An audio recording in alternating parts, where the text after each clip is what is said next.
what you want, when you want it, where you want it. This is The Mesh. We'll try not to like too much talk over each other, but again, we are girls and we are Agree to disagree. And I was like, Moving on. well, the makeup bottle. It's like a cracked out T-bird, some grease. Yeah, You know, she's got that black hair. Welcome to ChickChat. This is the one episode, if you were going to listen to anything of ours, no, I take that back. I mean, I want you to listen to all of them, but this is the episode we've been waiting for. We have been drooling all week for this. Now, we purposely scheduled this to happen after the famous, the infamous, I'm not sure which one it is yet, interview of Harry and Meghan with Oprah Winfrey. So we've scheduled this on purpose. Luckily, I believe we're in the upper hand here because we are recording this almost 1 week afterwards, which means we've got extra stuff to talk about that has happened in the week since the interview. Yes. So we're going to get straight to it. This is ChickChat. Thank you for listening here on The Mesh. I'm Mary Margaret. That's Jeanette. How you doing, Jeanette? Good. How are you? I'm ready. I know. You know, this is my favorite episode because it's full of royalty. I know. And you know, our loyal listeners know that we talk about royal stuff. Like we just do. It's just what we do. And we will resume our normal broadcasting schedule after this and a different episode. But please don't expect any of our other waxing poetic of television and entertainment news and stuff that you're wanting to hear because we have serious business to discuss. We're not even going to chat about our kids and what pandemic has been doing to us right now. We're going to hop right into it. Nobody cares. Who cares about our kids? Nobody. We only care about Archie. We are here to discuss all the details, all the English tea, all of it right now. Yeah. So we're going to get started. Here's how this is going to play out. So if you are someone who's listened to the show, I am putting out a disclaimer here at the very beginning. It is widely known throughout this network that I'm not a huge Meghan Markle fan, okay? It is widely known that Jeanette is. So, however, I'm a big Harry fan. So we are going to discuss the topics today. We're going to talk about the bombshells, the things that have happened since the interview. And just go through it. I took notes during the interview when I watched it. And so I'm ready to go. I'm going to kind of go through our points.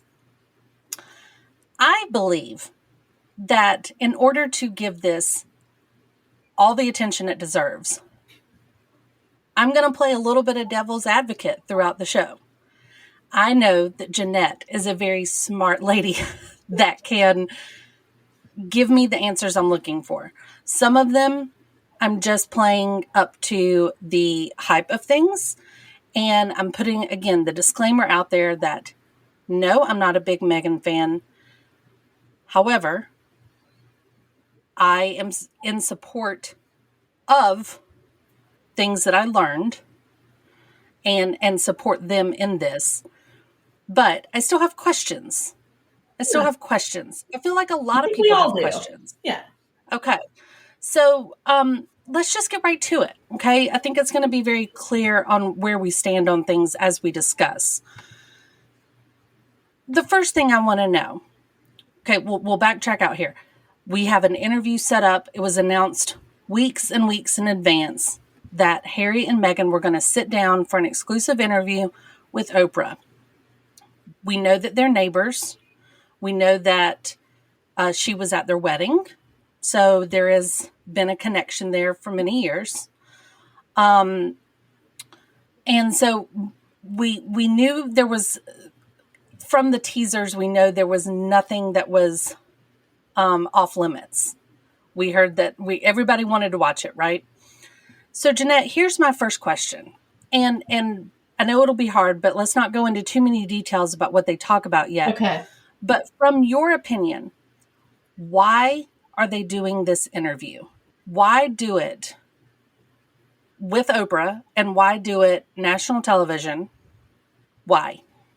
Yeah, that's the one question that I haven't come to a clear answer on, but it's one that I've thought about. But I also think it's a damage. At first, I thought, okay, they're getting paid for this, but they made clear it again at the beginning, not getting paid for this.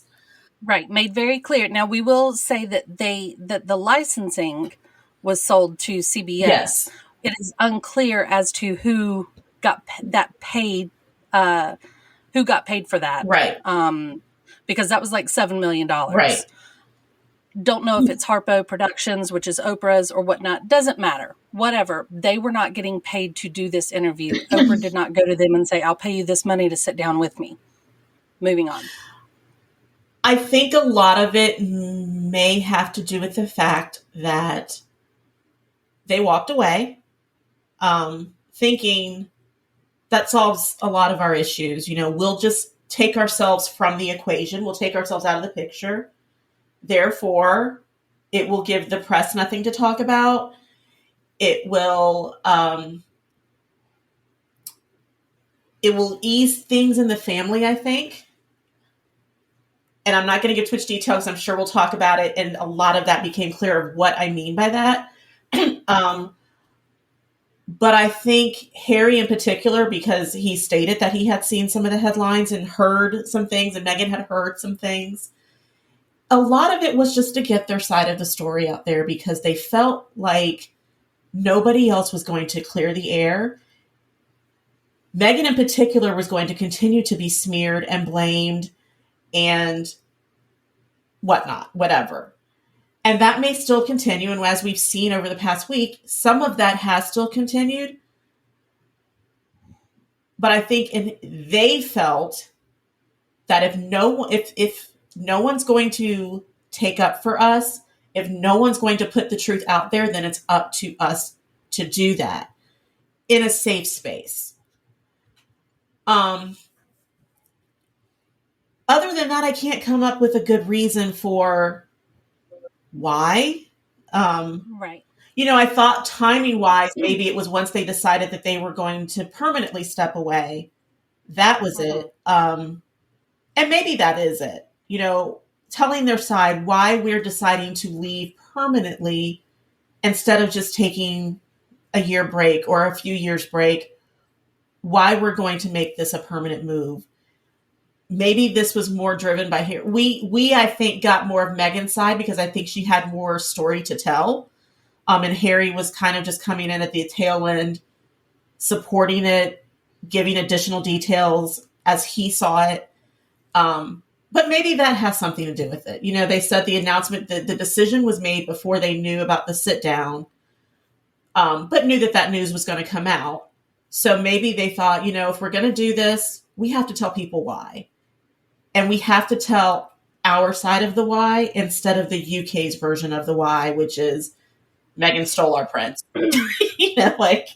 Right. So with that, yes, I've been struggling with that question, and I'll come back to it later after we discuss a little bit of what they said, because again, I still have questions with it. But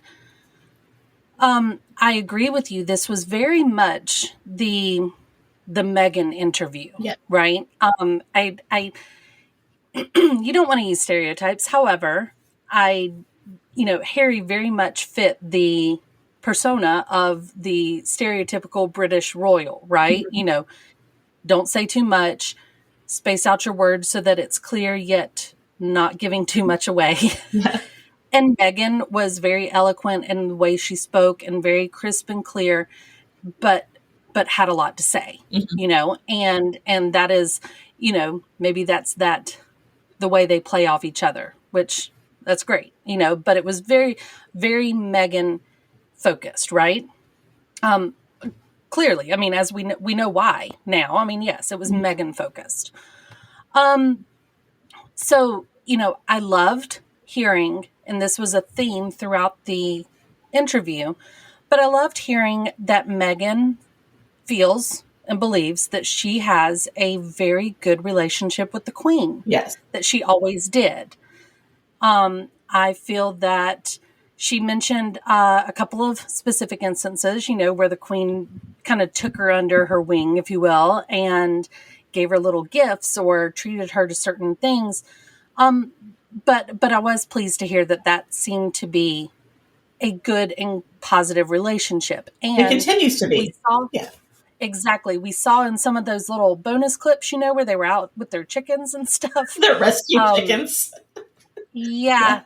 I'm not going to dig too much into that because that was a little campy little for me. Corny, but yeah. the thing with the whole Little Mermaid thing, I was like, okay, we've got the shark. We've got to end this interview soon.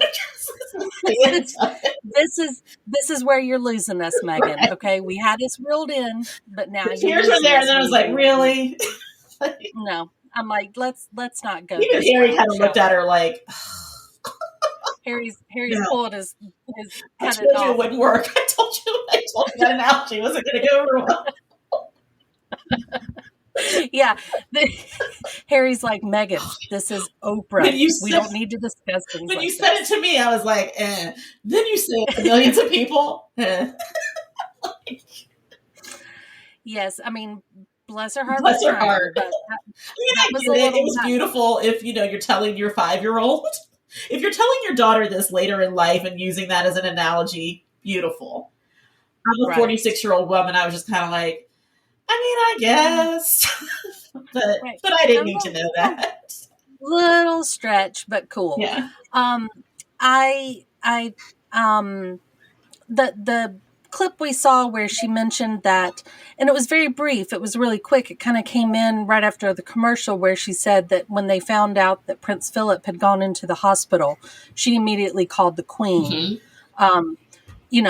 I'd love that. Like, the Queen, does the Queen have like a direct line, like a red phone, that you can just pick it up and it kind of goes straight to her, or like the emergency button or something. But I like that. But I've made that point because I'm going to come back to that later. So we've established that the Queen, seems to have a very respected role in their minds, and they, love her as, of course, Gran, and as well as the Queen. And it's reciprocated about her. It seems to be reciprocated from the Queen's end.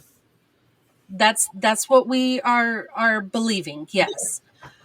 I think, one thing that came out was that Harry and Meghan were married 3 days prior to the televised event. I love that too. I'm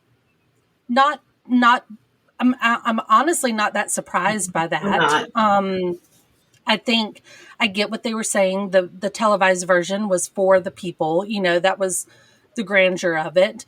But I think that's sweet. That's great. It does seem like it was maybe a stress point, and it got to be, it started spinning out of control more than they wanted it to, and they realized what it was. And it seemed to me like it was just one of those spur of the moment conversations where Harry was just kind of like, I've got the Archbishop of Canterbury that I can just ring up and invite to our backyard. And she was kind of like, oh, okay. Right. This is where it comes into the first, what I would consider bombshell, right? Is that the reports that Meghan made Kate cry. Mm-hmm. Meghan has revealed that was actually the reverse. Mm-hmm. And, I found several times, playing devil's advocate, while I was watching Meghan talk, that when she would reveal something like this, she almost gave off the vibe at the beginning, or right before she would make a statement. She gave off this vibe of, ooh, I don't want to tell this, but I'm going to tell you. Well, and she did say, I protected her because it wasn't, it very much seemed like it's one of those, okay, to us, it's kind of like, who doesn't cry in the planning of their wedding at some point? Who, like, whether it's over the table settings, the seating arrangements, someone's going to say something, and whether they mean to or not, it's going to set you off. I mean, I had a very small wedding, and I cried at like certain points where I was just like, I don't care, just do whatever you want. I don't care. Right. And I feel like, obviously, both of us as married women have felt the stress of your wedding planning, right? Big, small, doesn't matter, whatever. It's because you want things perfect for your day, right? And so, yes, the heightened stuff. Now, Meghan did go into how she felt, like that was the very beginning of the downward slope, if you will, of her relationship with the royals. Right. This was the kickoff point. This was what started the campaign against Meghan. I think, I appreciate that she said she apologized to that Kate apologized to Meghan. Yes. And Meghan says, and I forgave her, and now we've moved on. Because it was just about bridesmaids' dresses, and my feelings were hurt. It's nothing to like linger on about for a year. And the fact that she didn't go into detail about what it was, because it almost seems like it's not a significant detail, and she recognized that. Like, she's not going to say Kate just didn't like the color, or she thought that her daughter, she was just like, yes, it was about bridesmaids' dresses, but, it was, my feelings were hurt. She owned it. She apologized. We've moved on. Right. Yeah. So I kind of just, the Kate lover that I am, I kind of am sitting there thinking, ooh, this just opened up some wounds, right? Like, yes, you have received an apology, and that's fantastic. Bravo. However, why you got to tell everybody now, and I understand that she's correcting her name, she's correcting these rumors because she felt this was the beginning of it. Yeah. But again, this is just the buildup in my mind as I'm watching it going, this is going to be bad. So, talking about the rest of the dirt that's about to come. So what was, to me, very strange about that whole story is that it came out 6 months later.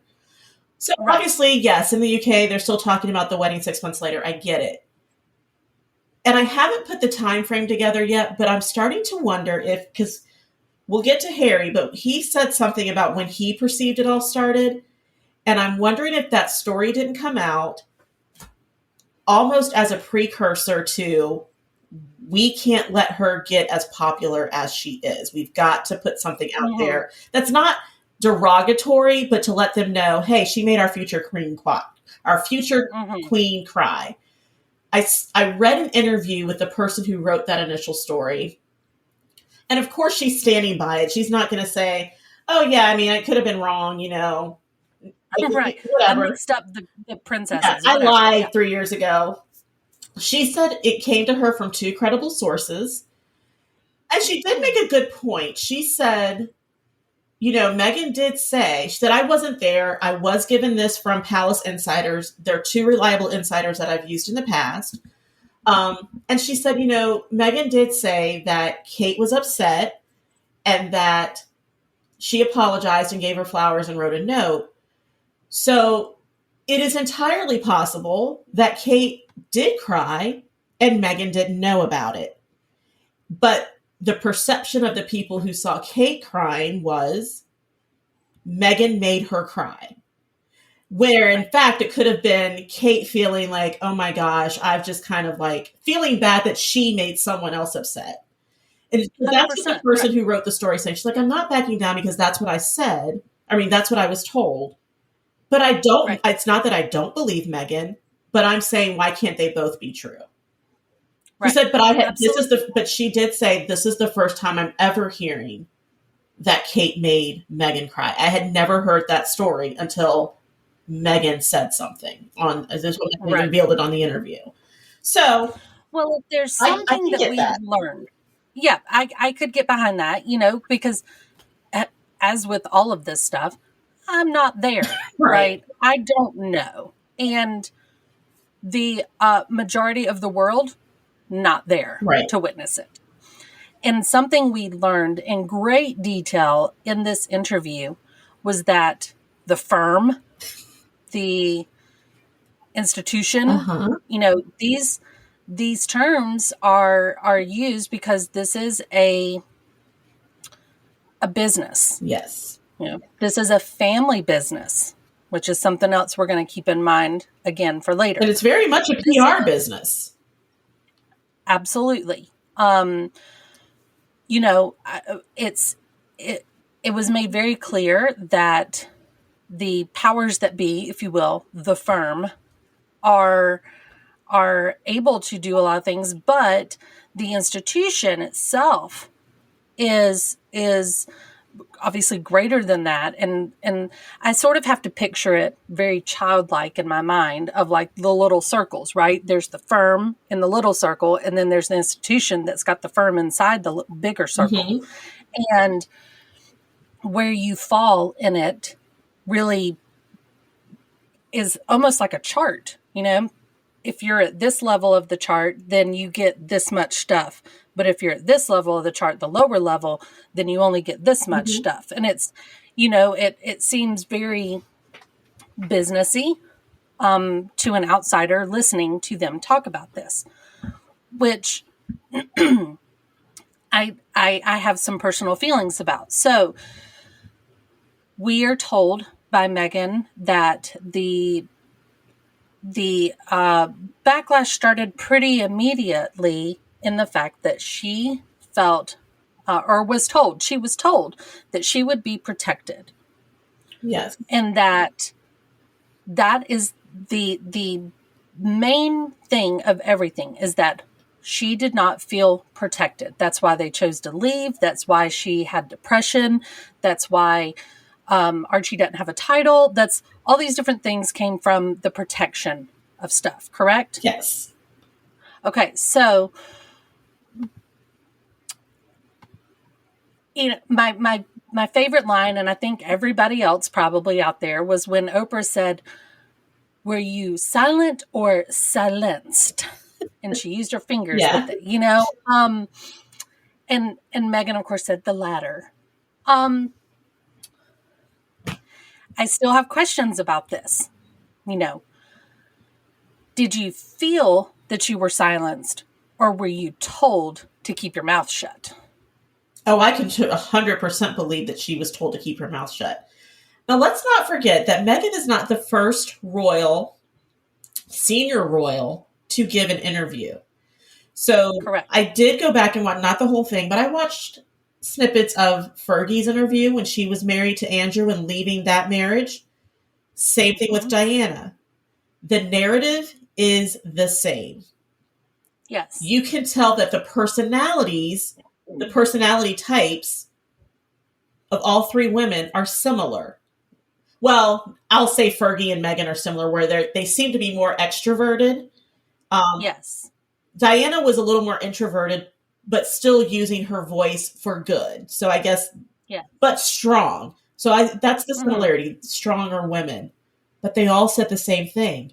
I couldn't say what I wanted to say because I had to protect the institution or the firm or the family or whatever words they used. All the same.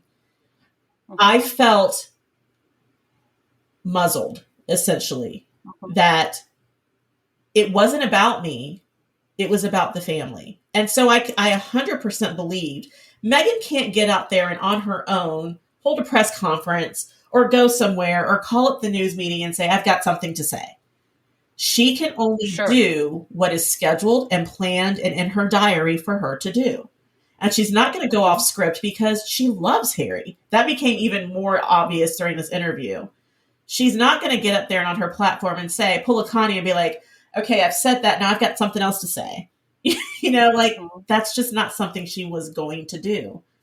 And I think she was okay with that in the beginning until she realized that they weren't going to stand up for her and she wasn't going to be able to stand up for herself because she no longer had that platform. Right. So So the bit about her saying she really knew nothing about royal life, royal customs, if you will, and Harry, for that matter.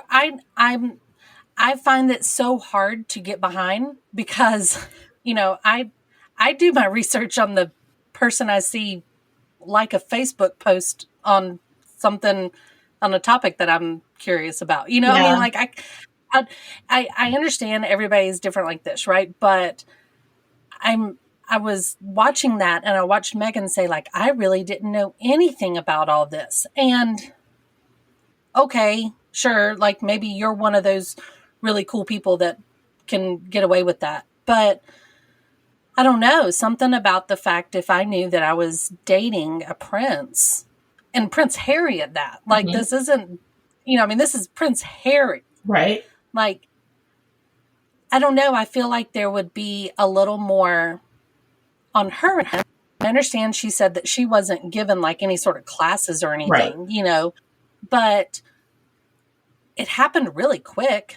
right? And so I would love to be a fly on the wall, right? Like for all of this stuff, I would love to be a fly on the wall because are we really to believe that she was brought into this family and then thrown in a cottage and the door locked behind her? I believe a lot of that. I believe that she never Googled Harry after she found out after the blind date. Okay, I'm thinking she may have looked up her husband, but it would seem a little odd to be like, of course I Googled him. If it's Prince Harry, I'm on dates with him. Right. I mean, well, how much do you have to Google? Right. That's what I don't understand. Right. What do you have to Google? Right. I do believe, because I think even in normal families, you don't know what you're getting into until you're in it. Our version, we all have a very romanticized version of what the royal family is. That's what our belief is, because the fairy tales that we're told, in the movies and whatnot, or they only are going to show you what they want you to know. So we always see the good. We always see everything presented as a good. And, where Harry's like, it's an agreement between us and the press. We get favorable coverage if we allow them, access to certain things or to have their holiday parties at the palace. So do I believe that she married Harry and then had no idea what she was getting into with the family? Absolutely. Now, to say that she didn't realize that there were going to be customs she even said, had to curtsy when I first met the Queen at a family lunch. I honestly thought that was just like in public, when we're attending functions. Sure.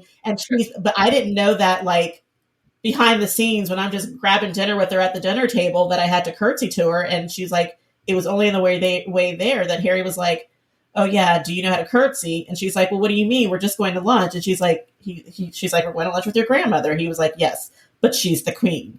And she's like, oh crap. Like, all right. And she ended up doing like this full on curtsy, like to the floor, very deep curtsy. So there are some elements. And that's all very hard for me to process.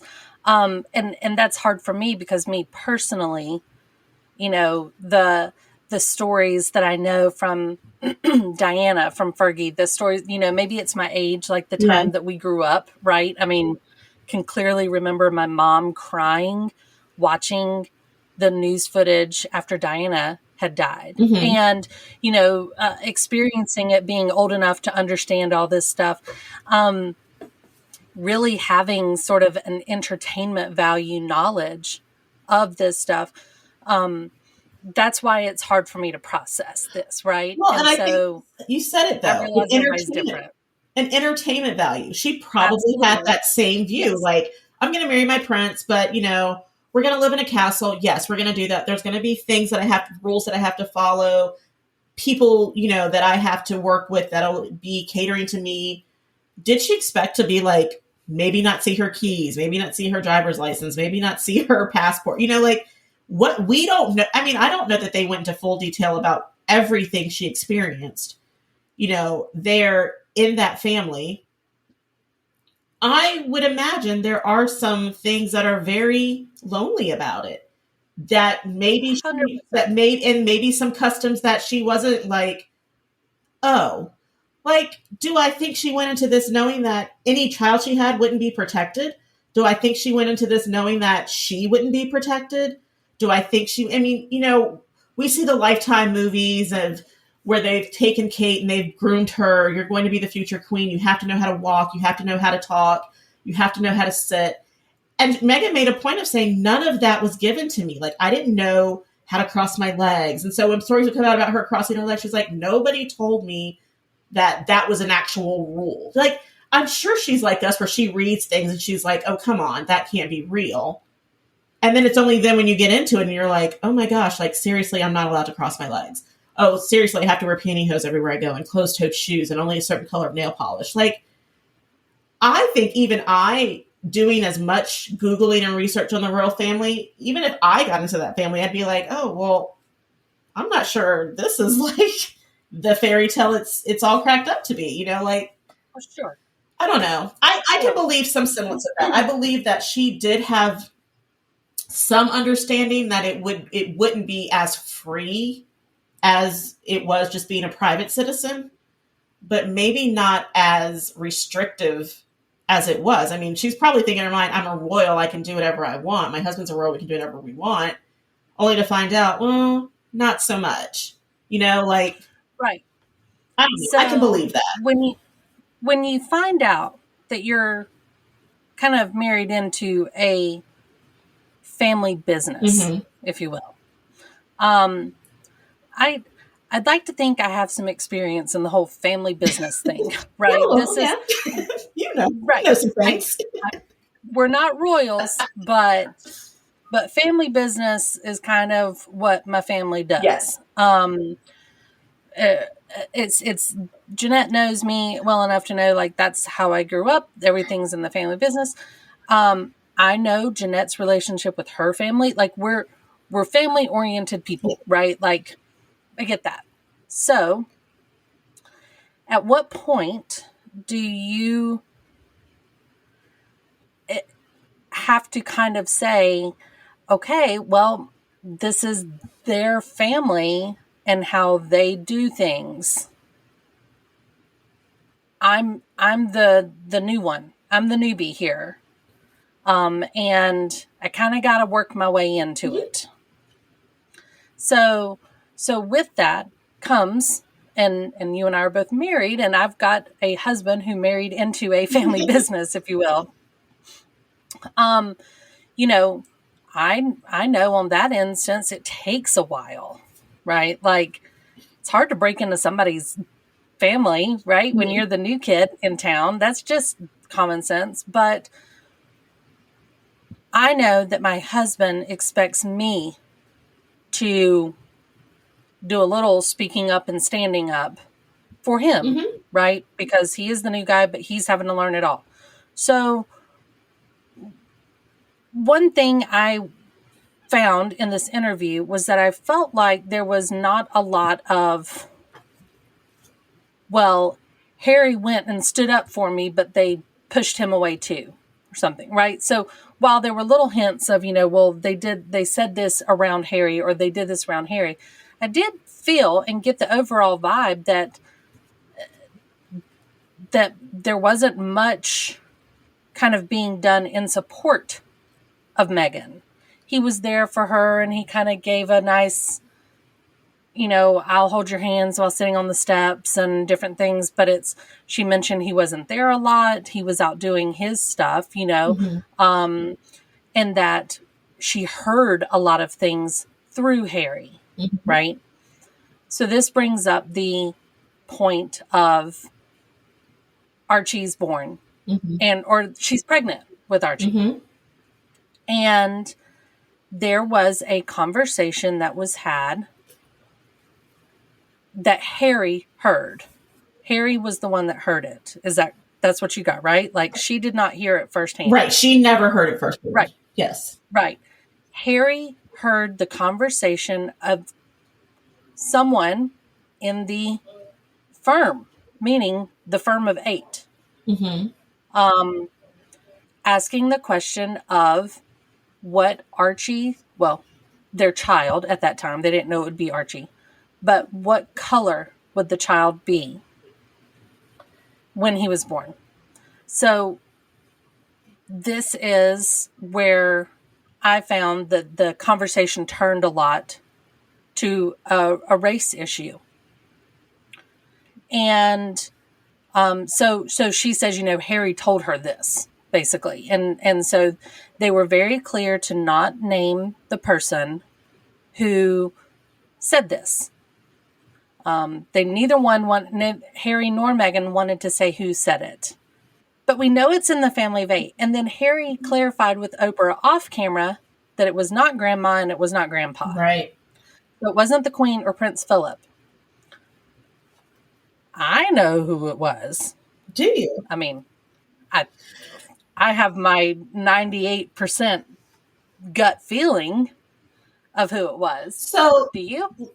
I've gone between a couple people. So let's dive into this a little bit. You're correct. Meghan never heard it firsthand. It was never said to her directly. Mm-hmm. Mm-hmm. She said while she was pregnant, while she was finding out her son wasn't going to be a prince, while she was finding out he wasn't going to be protected, Harry shared this with her. Mm-hmm. So this is all going on at the same time. Now, Harry comes out. Oprah asked him the question about it. Meghan told us about this conversation about the baby's race. Harry said, Meghan said there were several conversations with Harry. She made it clear that they were never with her, with Harry, that they were relayed to her by Harry. But Harry said it started almost immediately at the beginning. So my idea is while they're dating, while he's telling people, we are going to be married, I'm thinking this is the one. First time the conversation happens. Second time the conversation happens is after the engagement.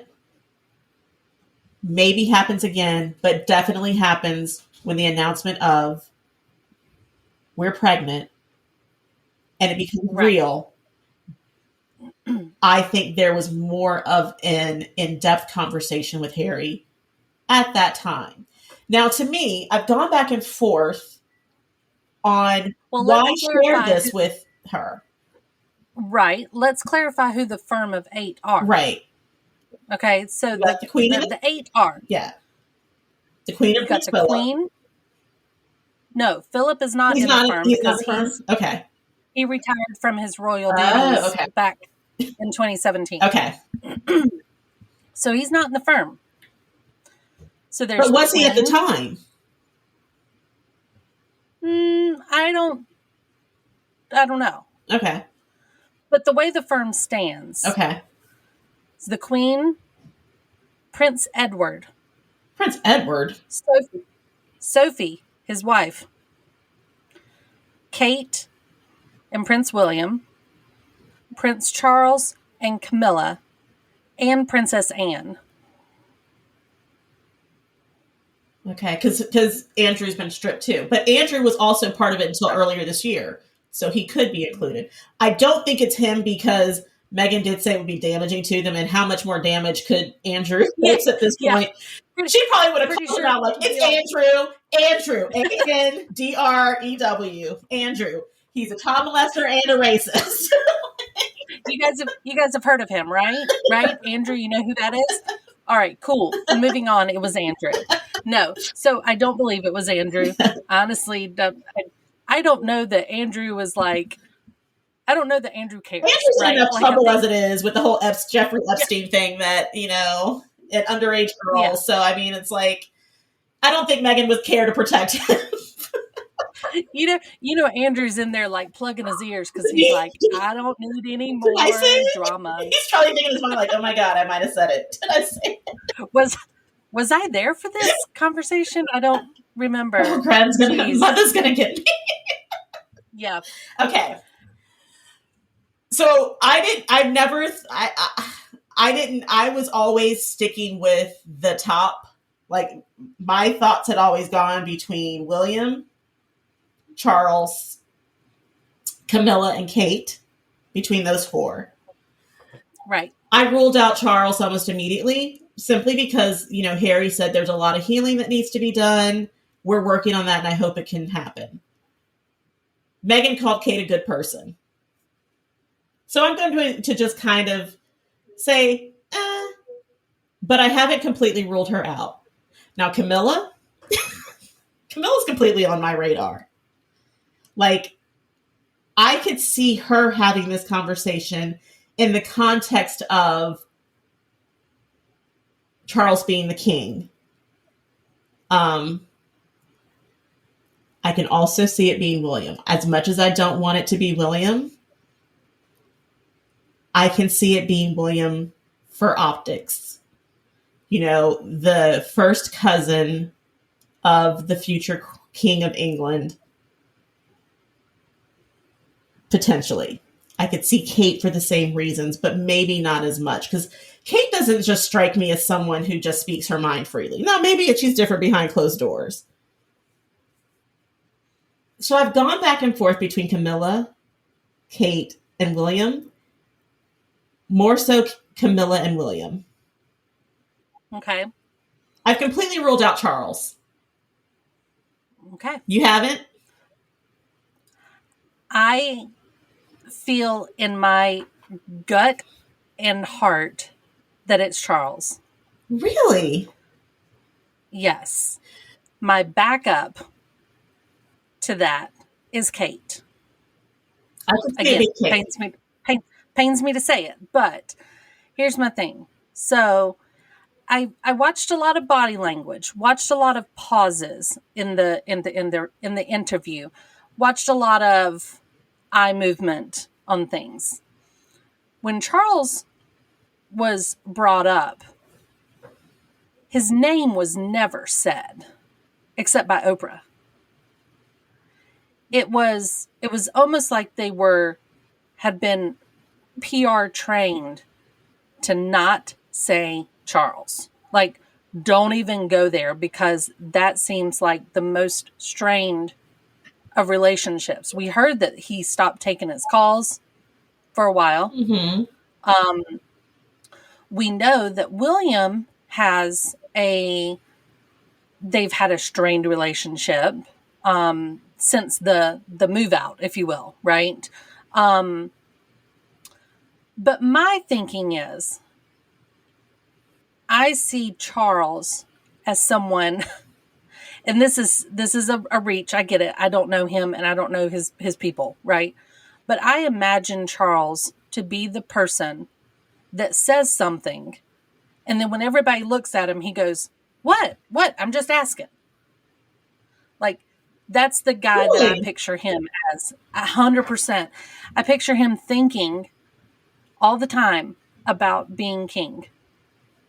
Waiting, wondering, when is his time going to come? Whether you're 170. Exactly. How come my mother has lived this long and has gotten to reign since she was a teenager? And how come it's not my turn yet? And wait, now you're telling me that I might have a grandson who might have a little color tint to him? Wait, is this going to affect my timeline here of king and how people perceive me and blah, blah, blah? And it's his process of thinking solely about Charles. This is what I envision. Okay. Mm-hmm. So I felt like Charles was a no topic during the interview. I felt like when they wanted to talk about Charles, as in Oprah wanted to talk about him, that they almost stiffened up a little bit. I think they can't say anything damaging not because they don't want to call somebody out, but I think it's because he's about to be king. Okay, so... And they still know, like, that's mama's boy, right? Yeah. Charles is mama's boy, and she's trying to prep and groom, and we love grandma, so we're not gonna rag on Charles publicly. We're gonna tell everybody what he said or what this person said, but we're not gonna name names. And that just keeps us all really good in the Queen's graces. So, yeah, I can see that, because my initial thought when was Charles, because again, I don't have firsthand knowledge of this. This is all stuff that I'm reading. They don't call me up and be like, hey. I know. But when Harry was born, I remember there being something to the context of Harry being a redhead that was said. Yep. That Diana said something in an interview about Charles's comment when he saw Harry was about his red hair. I don't remember the exact comment or the context. Well, because there's always been a question if Harry was Charles's real son. But the Spencers have red hair. The what? The Spencers have red hair, right? And so did Diana's bodyguard that she hooked up with. So, well, yeah. I have redhead children. I have 2 redhead children, and I have done my research because I believed my husband nor I had red hair, and the people in our immediate families did not have red hair. The research is that there has to be 2 redhead genes on both sides of the family in order to create a redhead child. Now, redhead genes can go back centuries and I mean, generations after generations. So I'm not saying that there couldn't have been a redhead in the royal family. I get that. There can be. But there's always been that question of whether or not Harry was Charles's real son. Well, that's why I pegged Charles in the beginning. But then the things that Harry said and the things I've read, in the days since the interview, kind of was like, maybe not Charles. And I keep going back to Meghan saying it would be very damaging for them. The one person to me that a lot of time wasn't spent on, that I think more people wanted more time spent on, was William. He was not talked about. Meghan never mentioned him. Yeah. Harry only mentioned him in that to explain that there kind of really is. He's his brother, like what he said in the interview in Africa. He's my brother. I'll always love him. I'll always be there for him. But we're taking some time apart or having space between us, whatever he said. And really nothing much was said about Kate. Other than, Meghan making it clear that she's a good person. Now, what I started thinking was, did Meghan just throw that in there because she didn't want to create something more? Right. She might not actually believe, she may believe that she is a good person, but believe she has flaws, and that no matter what happens, no one will ever believe that she does or see those flaws. But I'm with you. I could 100% see her having a conversation either with or around Harry with William,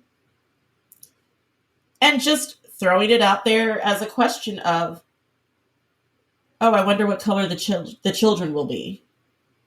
Right. And then Harry just maybe kind of being like, not wanting to say anything, but then kind of like, this keeps coming up. This has got to be an issue at some point.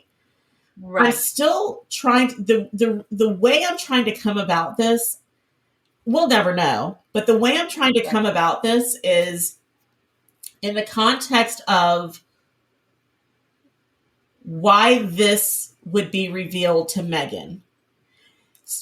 Especially when she's pregnant and already going through a lot emotionally, mentally.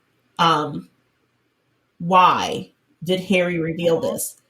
The only scenario I could come up with in my head with was either something Kate wanted to, or Meghan wanted to do, or had feelings about, or some conversation where Meghan, this person was brought up as in wanting to do something, maybe even godparents. We don't know. Mm-hmm. Mm-hmm. And Harry was like, there's something you should know. Right. That is the only reason why I think Kate. Not that they would make them godparents. I'm not saying that. But there's some conversation as to the reason why Harry felt the need to share this information with Meghan while pregnant. Because this is something that... It could have also been in the context of, why aren't they giving our son protection? Why will he never be a prince? And then Harry revealing that information. Right. So there's a couple scenarios as to why he would tell Meghan, but Right. Well, speaking on that whole thing of now, now we know that the race, based on how we're watching this interview, we now know that the the kind of Meghan slamming started fairly early on.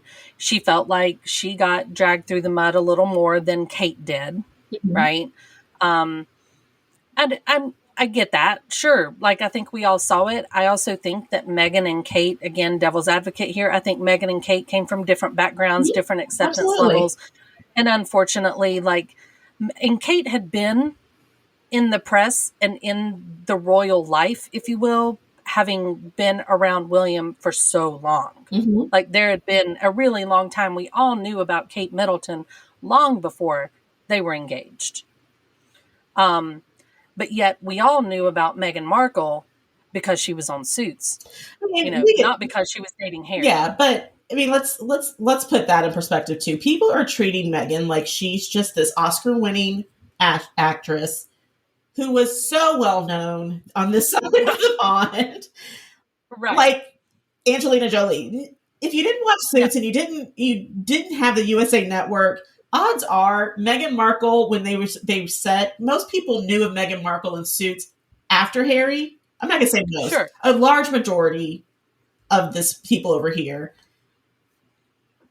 probably started doing their research on Meghan after that. Well, that's what people are saying though, right? Is like, hey, you were kind of a C-level actress.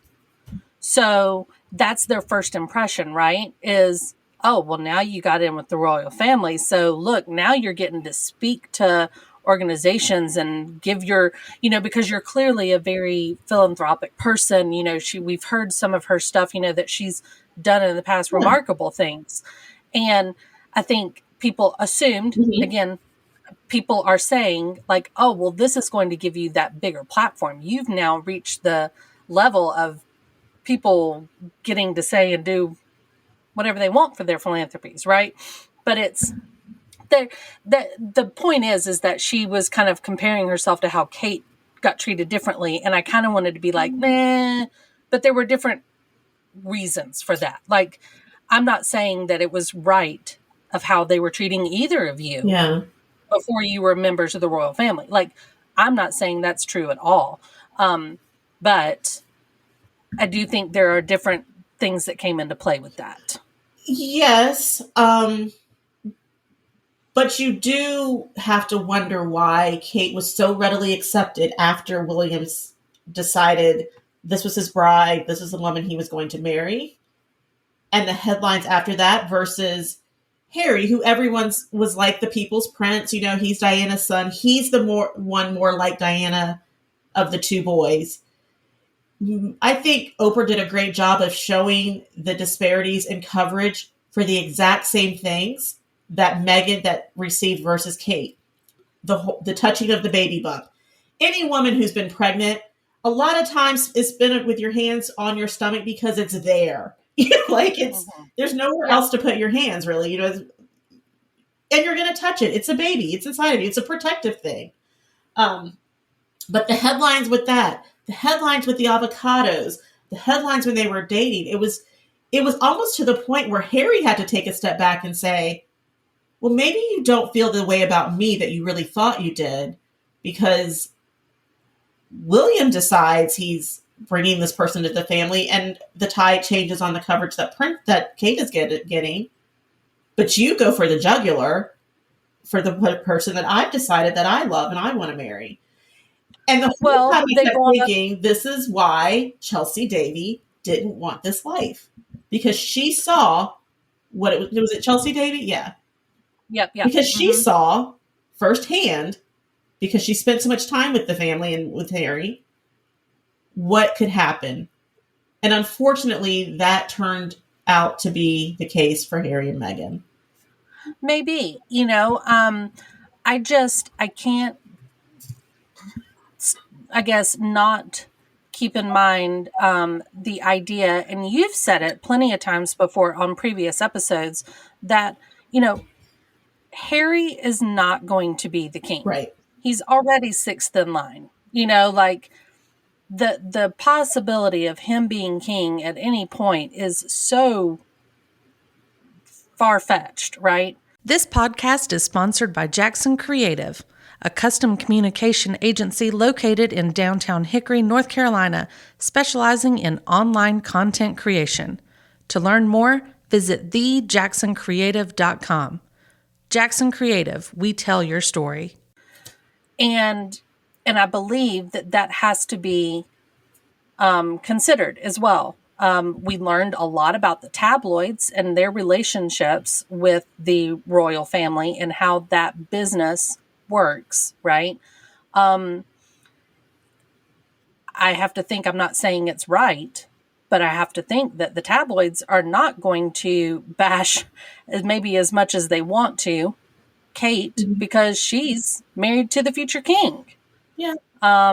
Again, I'm not saying that's right, but I also don't like tabloids, you know. I also think, unfortunately for Meghan, she had a couple things that play against her. One being an American, two being biracial. I think, unfortunately for her, Harry falling in love with her and marrying her just brought people back to the whole Wallace Simpson thing. Agreed. Unjustly, but it was there. It was almost like, you know, he couldn't find a good woman in the UK, so he went to America and found an actress and brought her home, and now she's going to be the princess. Okay, so, but you get over that after the first few months, right? Especially when you see how much good they're doing. And that to me is kind of like, when does it stop? Yes, you expect some of that at the beginning, you know, and Meghan made a differentiation between it. She's like, you know, yes, they were rude to Kate. She got some rude headlines, but rude and racist, completely different ball games. Like, they were outright racist in the headlines that they were writing about, to the point that Harry had to come out while they were dating and say, can you please just settle down, you know, give her a chance. Before they ever heard her voice, it was, she's from LA, she's an actress, she's this, she's by, you know what I mean? It was almost like, yeah, she never stood a chance. Right. So why is this, you know, and I think all of that stuff plays into it. But then you have, you know, I wonder why Sophie never had the drama brought on her. You know, she's married to Edward. Mm-hmm. Edward never going to be king. You know, he's never going to be king. And so, you know, I don't know. She's British, though. I guess maybe that makes a difference. I don't know. You know, it feels like to me as an outsider that there's a lot of different treatment for Kate and William. Oh, because absolutely. It is, you know, and in a devil's advocate way of how a family business is run, there have to be exceptions for, you know, there's always that, well, you know, sorry, that's just kind of the way this family is, right? Mm-hmm. Is that we are going to have to treat William and Kate a little different because he's about to take over the business. Like, I'm not saying it's right, but, you know, I think there has to be that understanding as well, right? And that's fair. I think that's fair. Yeah. And I think Harry thought that was fair and completely expected. And you're probably going to get to this, but to me, I still go back to the protection thing. And as far as, you know, putting out headlines that say, or just even making them stop, you know, do what you have to do to make it stop. Welcome her in, do something, you know, whatever you have to do to make it stop, it needs to stop. Now, Harry came out and said it all changed. And he alluded to this without coming outright saying it. Yeah. Everything changed after the trip to Australia, New Zealand. And Oprah said, did it remind you of your mother and father's trip to Australia? And he didn't come out and say yes, But you got that what he was inferring was Meghan was good at the job. She was Right. very comfortable with the people, dancing in public, doing the fun things, doing the touching, doing the conversations. And whether that comes from being an actress or just inherently who she is, or both, Harry, I think, without saying it, basically said she started to remind them of Diana. Right. The problem with Diana was that she became more popular than Charles. And that was part of Charles's and the Queen's problem because Charles is the future king. So is the same scenario playing out with Harry and Meghan, where she is so good at this. The people that want to see Harry and Meghan more than they want to see William and Kate because they do the fun things. They do the touching. They do the laughing. They do the selfies. They do the dancing. Right. Whereas it's very much protocol with William. Yes, we want to see William and Kate. They're the future king and queen. Of course we do. But was there fear that she was better than Kate was at the job and that they together were better at the job than William and Kate? Right. And I want to say yes. And that's why they allowed the takedown of Meghan to continue, even though they were acutely aware of where this could lead because of their history with Diana. They were willing to sacrifice Meghan, maybe not so much Harry, but in essence, by sacrificing Meghan, they were willing to sacrifice Harry to elevate William and therefore Kate. So we hear a lot about how Meghan's never watched the press. Meghan doesn't read the stories. Meghan doesn't know what's being said. She would only hear it from her girlfriends that call her and say, Meghan, they're not protecting you. This is not right. This is not right. So is there a possibility that the firm, the institution, does not find it their place to correct the bad press or to speak out? Because as we've learned, it's always been very, very rare that you get a comment out of anyone from the royal family about anything, right? Like that's always been the case long before Meghan. That's just always kind of been a thing. They don't always verbally take a stance, right? Because really, as we all know, the monarch doesn't have any real power anymore. That's the whole thing. So who are we to take a stance? So is that a possibility that they're sitting there saying, wow, yeah, that really sucks, everything that's being said. But what are we going to do about it? Harry's, we can't change the minds of the British people by saying, no, guys, really, Meghan's very lovely. So that's where I come back to, no, what I will say is, no, I don't think they're in the PR business where they're going to hold a press conference every time and say, back off Meghan. Guys, right. But I still go back to what Harry said when he said it's very much a two-way relationship with the royal family. We give them access in favor of favorable coverage. We let them have their parties at the palaces or whatever they need to do, but we give them access to us as a family in exchange for favorable coverage. I think they allowed certain coverage to happen because I don't believe they're blind. Do I think they're unaware of headlines sometimes? Absolutely. Do I think they're unaware of headlines every time? No way. Because the people working for them in the palace will inform them, hey, so-and-so is coming out with this story. Right.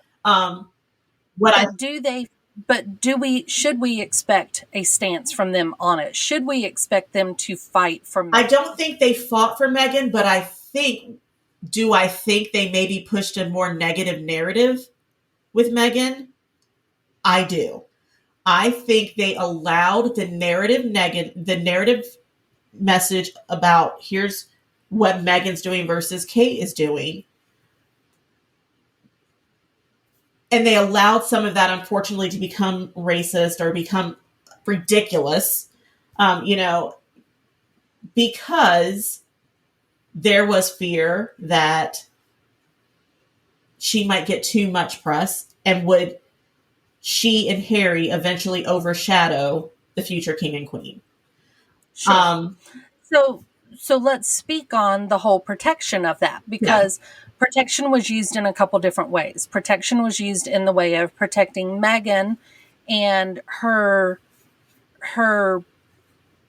the persona, right? Like her view, or the way that people viewed her, she did not feel protected. And then after Archie was born, there was lack of protection that was going to be the case for their child, right?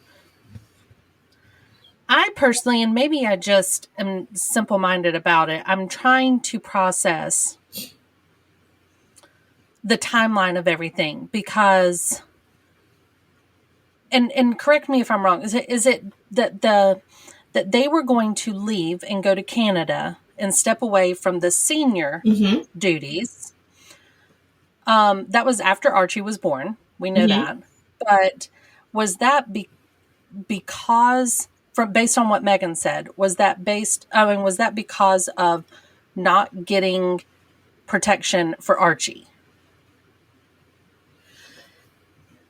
So she as well as the other things, like Meghan, needed to get away. Meghan, was struggling there, and they felt like they were being misrepresented. We know that, but wasn't it because when they were going to Canada is when then they find out that they're not going to have security, right? Right. Which people, I think, were hearing it saying, oh my gosh, they're not going to give you security. That seems crazy. However, from what I understand, once you reach that lower tier of not senior royal, then you don't get the protection. But I think she found out about the protection before. I don't remember the exact timeline. I think that she said a lot of this context changed when she found out he's not going to be given a prince. She's like, and titles aren't important to me. I'm an American actress who comes over, but that's his birthright. So it's not about me. Right, but he was offered a title and they turned it down. No, they were never offered the title. That was in the interview too, where she said, I know it's a lot's been said that we turned down the title. She said, but that's not true. We were told he wasn't going to be given a title. He wasn't going to be a prince, and he wasn't going to have protection. And then, but there was the discussion of the, what is it? Charles or David or something, the fifth, no, they were going to change the rules for him. And that's what she said became, why are you changing the rules so that he doesn't get that birthright? Why are you changing it for him? Because yes, there was some doctrine or something that was in place for offspring of the children of the future king.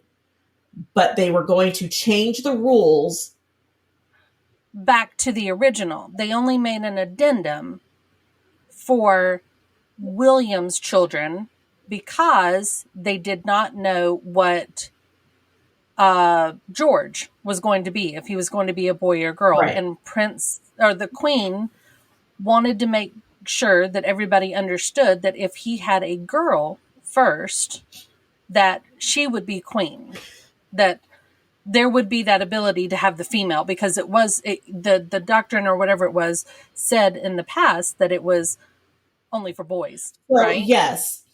So the way I understood it, and they didn't go into the detail, but he's not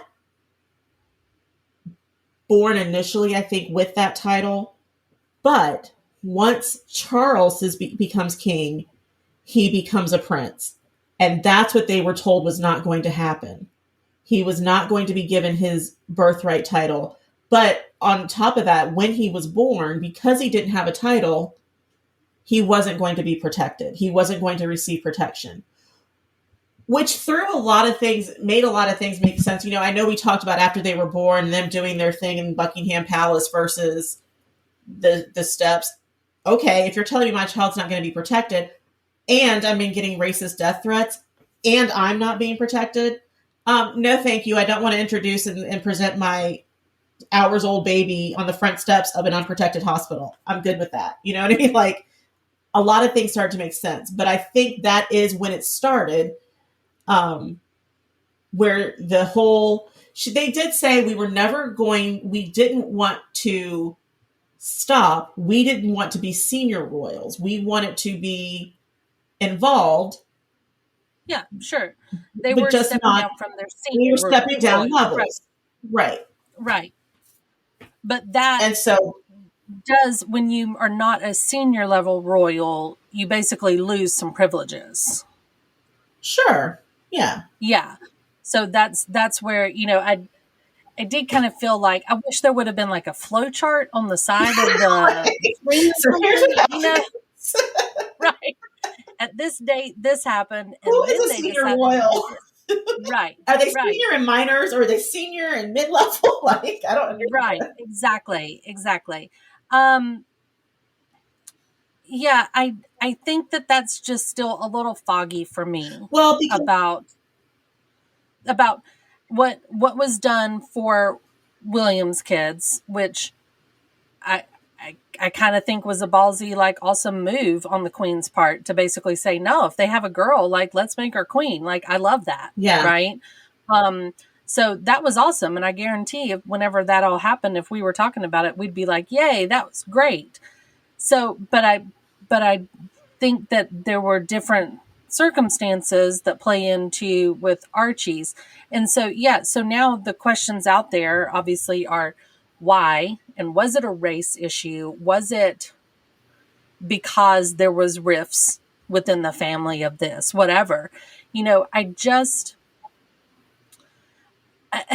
maybe I'm just like a sucker for the Queen, but like, I don't know, like, it seems like in the way that they have this relationship with the Queen, which seems to be so great, like, I just find it hard to fathom that she's sitting there going, no, I just don't think Archie needs a title. So, like, I don't know. There's other factors that we don't know. Well, okay, so does Eugenie's child have a title? I don't know.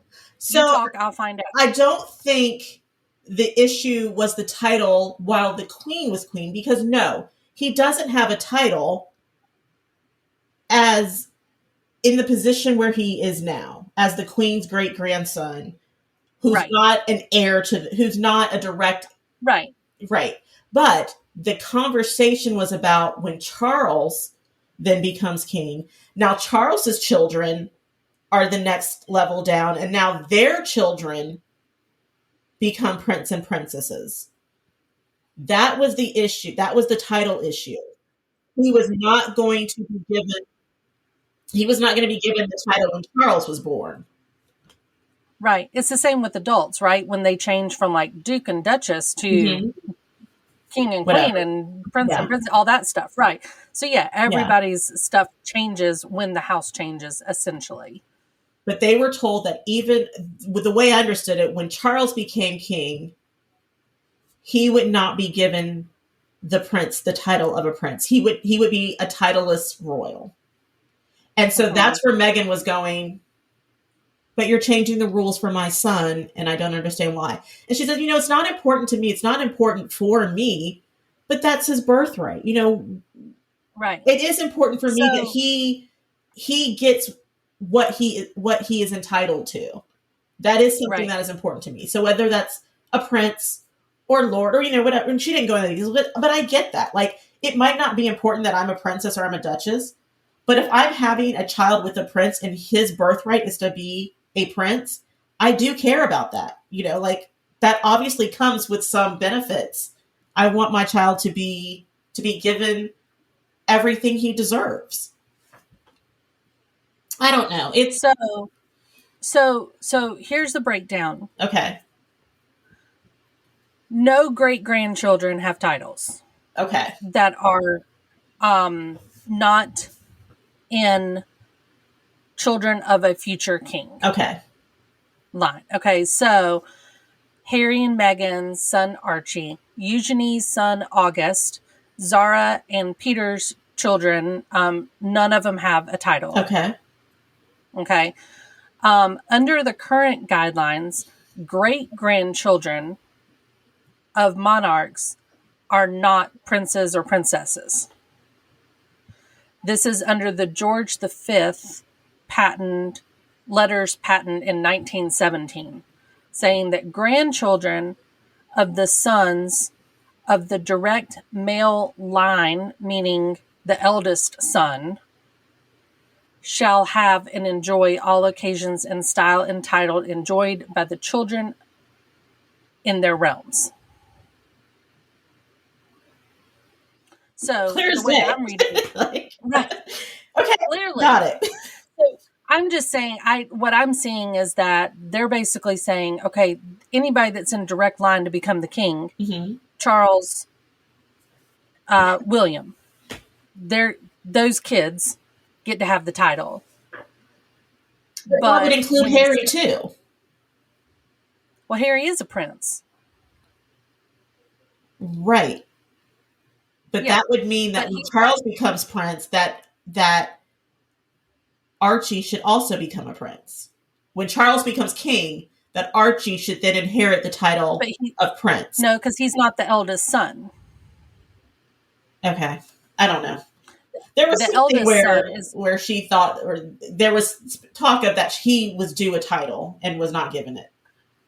Right. And I guess that's where I'm unclear on all this, because I just don't understand, like, from what I'm seeing, the children of the eldest son, who was the direct, basically next in line type of thing, right, receive the titles. Obviously, if something was to happen to William, and things start to rotate, or if something happened to William's whole family, I don't know, like what it would take to get to Harry being in the line, direct line, but he's not the eldest son.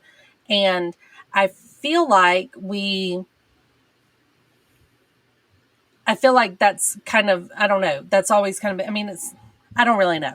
Like it's so unclear. Like I said, I need a flowchart. I need to understand who's who. I need to know why and when things happen. So that's another question that's out there. They move to Canada. They lose their protection. Harry said he was inclined about that he would lose his. He's like, I'm still a prince, so why don't you have protection? Right. And then they are cut off. Financially. Financially cut off. So they go to LA and live in Tyler Perry's house. And Tyler, which is all just really bizarre to me, right? Tyler Perry's stepping in to save a prince. I don't know. So then Tyler Perry offers up his security, and they have that. And then we find out that they are utilizing Diana's money, like the inheritance that was left to Harry from Diana, in order to build their life in California. Which I don't know, it's crazy, and it's I don't know, it was a lot to unpack. I feel like all at once when Harry came out, he was kind of like, oh yeah, then we went to Tyler Perry's house, and then we had security from Tyler Perry, and then we didn't have a plan. We didn't know what we were going to do. It's kind of like they made it kind of sound like they just left, in the middle of the night or something. They made it very clear that they did not blindside the queen on this, that they knew this was going to happen, which I think we're all clear on. Like, I never really believed that, because there are protocols that have to be done, right? It's like they're stepping down from one position. Again, back to that chart, if you step down from one thing, do you lose these certain privileges and yada, yada, and whatnot. And yeah, there was just, I feel like the communication was lacking. I feel like it's some sort of bad marriage of the whole family where nobody's communicating. Therefore, Meghan didn't understand what was going on. Harry didn't understand what was going on. And the people inside aren't talking to them. I believe And that's where the whole problem comes. I believe Meghan had no clue what was going on in this. Do I think she was in some meetings? Yes. But, I think she, for whatever people think about Meghan, I think she ultimately knew this was not her decision. That she couldn't make this decision unilaterally and say, I'm done.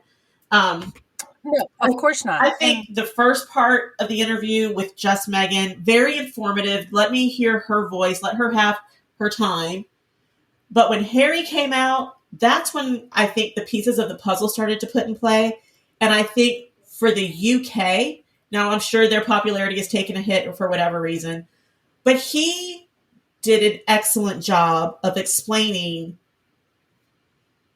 why everything happened the way that it did and the reasons behind it without going into detail. He explained the reason he left. He saw history repeating itself. His wife's mental health, his son wasn't being protected. He had the option of walking away. Now, he didn't want to walk away completely. They just wanted to work with the Commonwealth instead of the grander UK. Let us do our work from the Commonwealth and serve you there. The Queen said no. They said okay. They lost security. They lost financial support.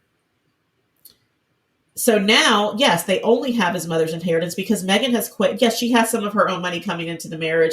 I don't know how much of that is left, but she doesn't have a job anymore other than being a senior royal. So she's not out there acting. And the fact that they said she should go on acting because, there's no money for her, I find it hard to believe that you don't have money to protect someone with as much money as you have. You can pull from different resources to protect someone. So anyway, back to that. But so then the move to LA happened so that they would be secure because they didn't have a plan and it was offered to them. And then the pandemic hit. So that's where they stayed and then they found their home and then the decision was made. But I think the important thing is, and I think it's also important to wrap around what all that means. Harry said what people in the UK wanted him to say, but he also put it into context. Oprah asked him the question, would you have left if it wasn't for Meghan? And he said, no. I would have stayed. I would have done my duty. I would have been the dutiful prince. I would have served my grandmother and my country and my family. But I had the opportunity to walk away. And because of my family, because of Meghan, I had to do what I had to do to protect my family because I was scared to death of history repeating itself. And he said, and I'm talking about my mother. I saw this going that way. But he also said that his brother is trapped. Yes, and his father is trapped. Right. And I took a little bit of issue with that, I'll be honest, because it's one of these, like, I feel like if I was the brother, right, if I was his sibling, we've heard that they did not watch the interview live, but just like Meghan doesn't Google Harry. Exactly, yes. But if they were somewhere watching it and they hear this, roasted a chicken, at that point, I'm the sibling looking at the screen going, you can't say that about me. Like, that's first of all not your business. That's not your place to say, is my thinking. Like, I kind of took this sibling feeling of how dare you say that I'm trapped? But I think he said it because he knows. Well, but is that his business to say? No, but I think he's mad. I think you could see how angry he was, and I think he wanted everyone to know. He was. I mean, he's like, I'm done with it. Absolutely. We've encountered some disrespect. I don't care at this point. They're trapped. I'm going to tell you. But I think he felt like he was. I felt like he was almost, I don't know, throwing his brother under the bus a little bit. Like, that was my thinking, to where maybe we don't know. Nobody knows. Yeah. We don't know. What if William loves this role? Yeah, he might. What if William is like, you know what? This is my birthright. This is what I was born to do. This is the country I love, and I'm going to serve in the best way. And you know what? People think I'm going to be an awesome king. Like, people are ready for me to be king. I'm ready to take on this role and change things up a little bit. We've said that all along, right? We've all said like, let's get through the Charles years and go ahead and get to William, right? So what if he's ready to do this? What if he's aching to do this so that he can make some change and some difference? But Harry's going to go, well, he's trapped. You know, me as a sibling, I think would be like, no, like you say trapped, I say taking it on. You know, like there's a difference, and we don't know because William's not going to come out and be like, Harry's wrong. Like you know, it's not. He's just not. He said they're not racist. Why wouldn't he say Harry's wrong? Why couldn't he say that? He could, but again, he is going to be the king. And maybe he wants to make it different and not start a bickering war with his brother. Well, and I will say this about William. I had very high hopes that maybe he would be the king to change everything. I don't get that feeling from him anymore. I feel Charles will be much of the same.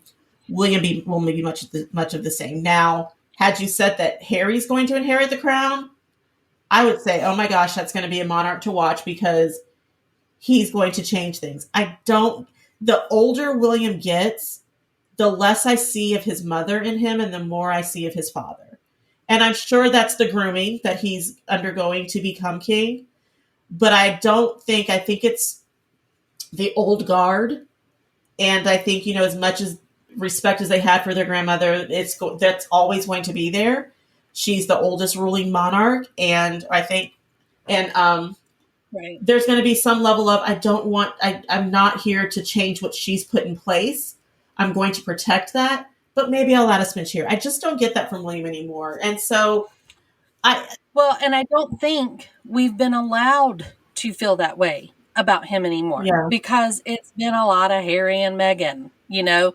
I think maybe he's doing the royal thing by laying low. Yeah. Maybe he's doing the royal thing by saying, all right, look, everybody can go and have their little business with Harry and Meghan and not be, you know, and want to dive in that business. But I've got stuff to take care of right here in my country that I'm doing, and I'm doing it well. And yeah, you know, I'm not the king yet. I can't do certain things, but my time will come. You know, and there's just that part of me that still feels like there will still be a change up in things. And you know what? Especially now, you know, do you think if anybody's going to change up things now, I think it's going to fall on William because he's the one in that generation that is living this a little more realistic lifestyle and seeing the way that times have changed over this, you know, lots of movements that are happening and lots of things that have happened in our whole world that have brighten some people's eyes. You know, he's the one that's, I just feel like he's a little more relatable to people. And, you know, I don't know. Like I said, that was just sort of the feeling that I got. It kind of gave me a little pit to be like, I don't know if I would have spoken for Charles or William. You know, maybe you could have said it differently. Maybe you could have said, you know, I felt like I was trapped and, you know, maybe it's somebody else's role to take on and maybe they're better suited for it. I don't know. But me, I was trapped. Do you think there's concern for Charles and William that Harry and Meghan now have this platform and now we understand that they've done all these things with Netflix and Spotify because they need money? He said, I have to have money. We weren't thinking of doing streaming services. That was introduced to us. Because I have to have the streamers, yeah. Because I have to have money to protect my family. I have to have money for security. So yes, I'm going to do whatever I can, you know, and do it the way that I want to do it. But yes, we've been given this opportunity. I need that money. So yes, I'm doing it. So that I'm glad he put that out there because everyone was like, oh, it's Meghan, whatever. But do you think there's fear with Meghan and William or with Charles and William that this Oprah interview and what they do next, that Harry and Meghan will somehow overshadow them because America has kind of started to take a step back and embrace them as our American royals just over the last few days of what I've been reading in protection of them as a couple against the monarchy? Do you think there's concern that they'll use their platform and they'll elevate to the point once Charles becomes king and once William becomes king, that there'll be some competition there. Not negative competition, but more of they have a larger platform. They can do these things. They're in the press. They're in the news versus had they been over here working for us, it would be, kind of managed. Right. Well, I don't know, because I see on basically over this past week, I've gone to the royal family's Instagram pages that they all have. Eugenie has a page, and the Buckingham Palace has a page, and blah, blah, blah. No. And so when the Queen made her response to the interview, which we'll say in just a minute, I was reading these comments on there, and obviously this is an internationally followed page. It's not just British people following it, but it sounds like, based on the comments that I read, because there were lots of them,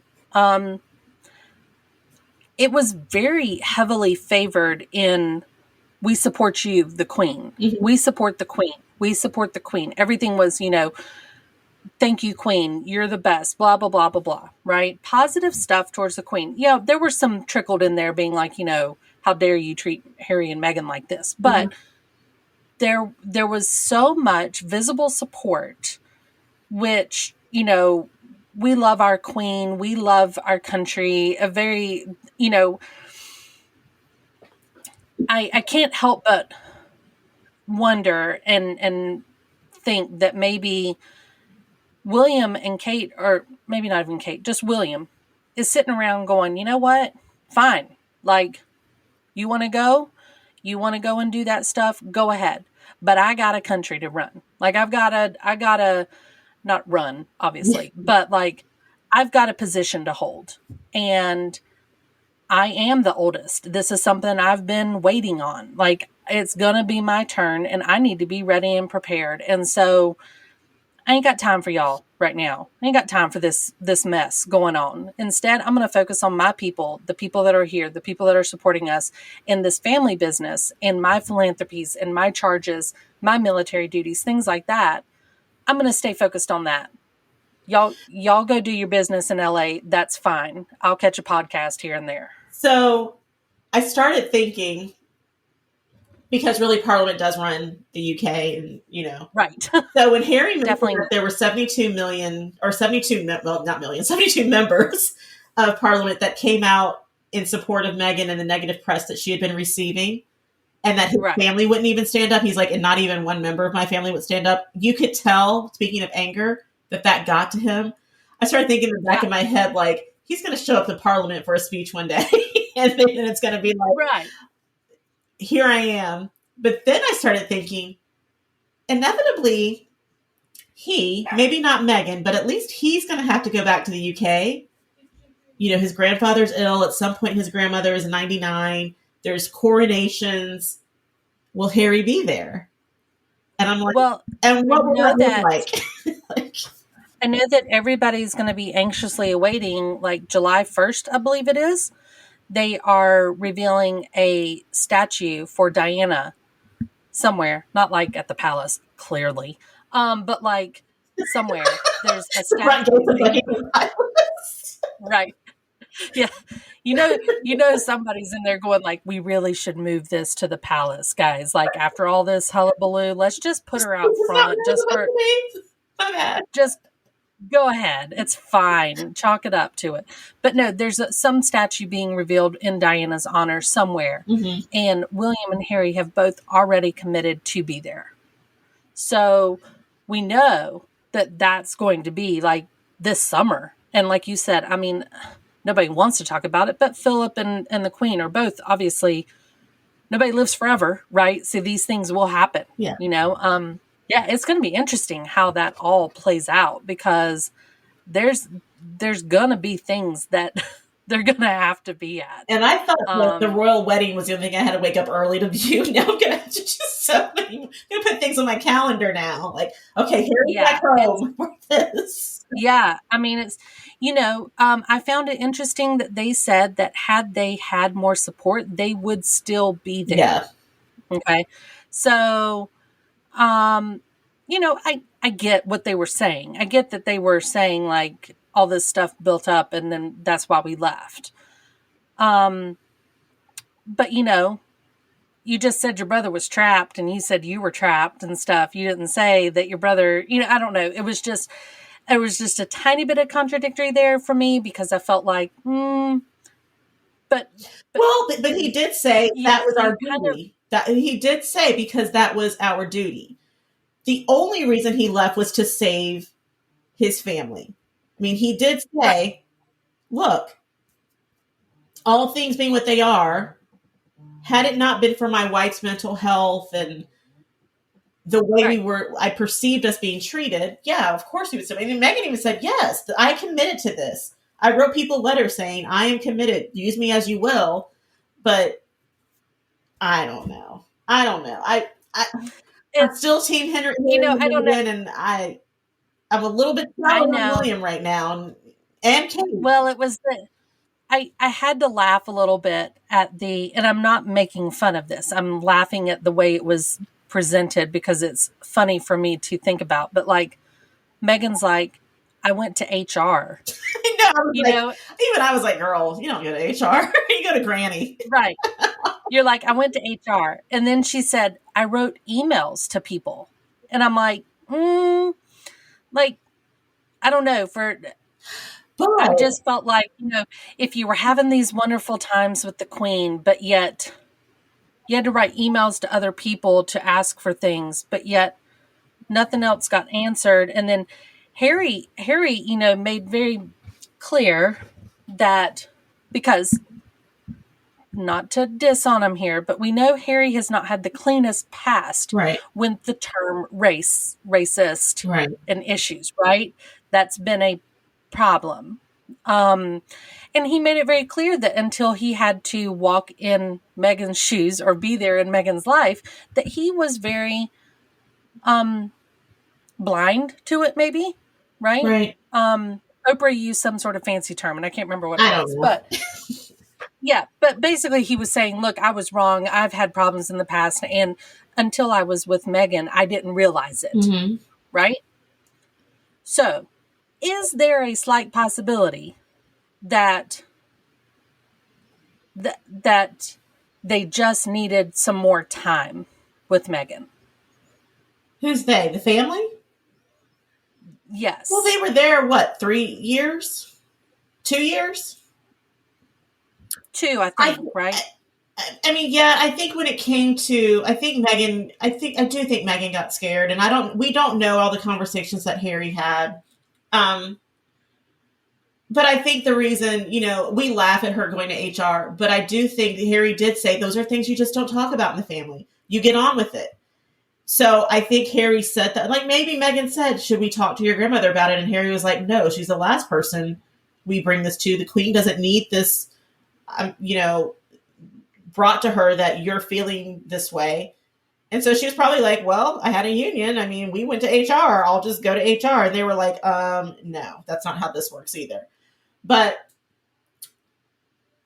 I don't know what more time would have done. What would more time have done? Because there was time. I mean, I guess how much time do you give it? And what are you giving it time to do?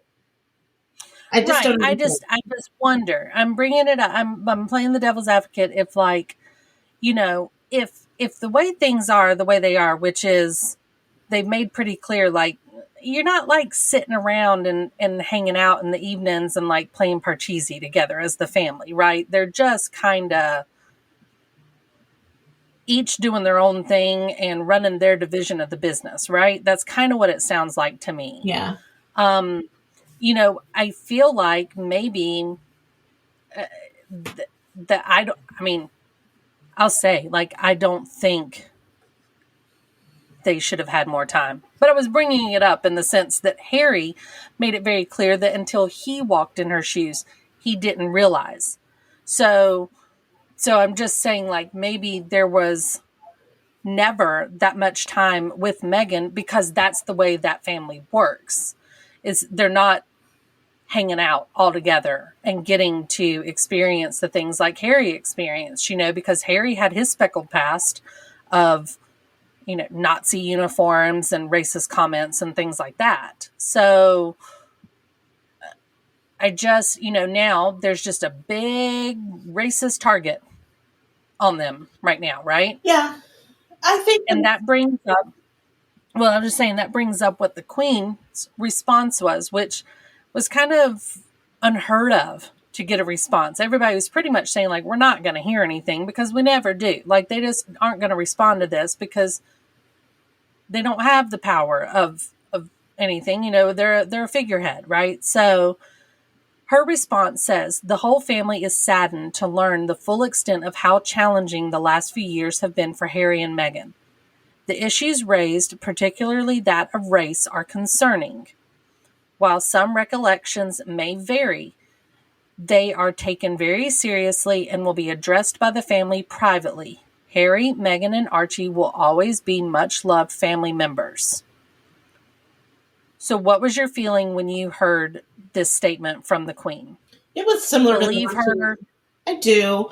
I do believe the Queen, and I think, it was very similar to the one we heard, except, throwing in the racial problems that she had. Right. It's very similar to what we heard when they left the senior royal position. I do think it leaves open an opportunity. I think, we're still just a week out from the interview or the broadcasting of the interview.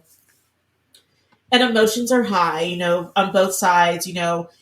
It's the memes are out there that you can see, but some are funny and some are just kind of like, it's us against them again. There's not been this much tea spilled since the Revolutionary War, whatever. Mm-hmm.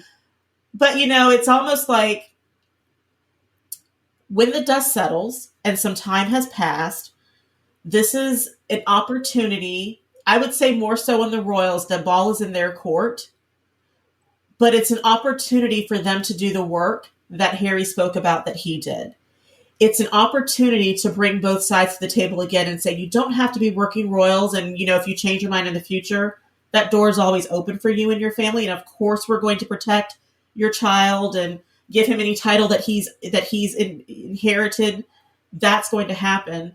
It can't happen tomorrow because it'll look like that's why it was done because but if it happens 2 years from now when Charles becomes king or whenever that happens, I think if the royals do not take this opportunity to heal the rift with Meghan and Harry and do the work and show some change, I think for them, it hurts them more in the long run than it does Harry and Meghan because they'll be private citizens. They'll do their charitable work.